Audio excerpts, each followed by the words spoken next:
দোয়াটা শুধু আমার সঙ্গে একবার পড়ে যাবেন, আপনাকে মুখস্থ করতে হবে না, লিখতেও হবে না। শুধু একবার পড়েন, দুইবারও পড়তে হবে না। আপনার জীবনের জানা অজানা গুনাহ মাফ হয়ে যাবে। হাদিস শরীফে এসেছে, যেমনই কেউ 5 বার গোসল করে, তেমনই 5 ওয়াক্ত নামাজ পড়লে তার গুনাহ থাকতে পারে না। তো অবশ্যই 5 ওয়াক্ত নামাজ পড়বেন সবাই।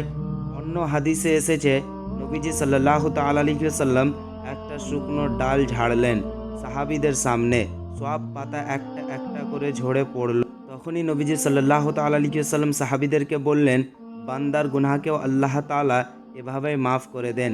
আর একটা হাদিসে পাওয়া যায়, সুবহানাল্লাহ, আলহামদুলিল্লাহ, আল্লাহু আকবার কেউ যদি নামাজের পরে 33 বার পাঠ করে, তার গুনাহ যদি পাহাড়ের সমান থাকে তবুও আল্লাহ তাআলা মাফ করে দিবেন।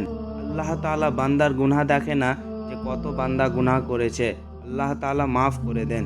এখন আমি যেই দোয়াটা আপনাদের কাছে বলবো, বিশ্বাস করে ভরসা রেখে একবার পড়বেন। তার আগে একটা অনুরোধ করব, ভিডিওতে একটা লাইক দিয়ে কমেন্টে লিখবেন আমিন। আল্লাহ যারা লাইক করে কমেন্ট করেছে তাদের মনের আশাকে পূরণ করে দিন, তাদের গুনাহকে মাফ করে দিন, আমিন। দর্শক, দোয়াটি হলো, আশহাদু আল্লা ইলাহা ইল্লাল্লাহু ওয়া আশহাদু আন্না মুহাম্মাদান আবদুহু ওয়া রাসূলুহু।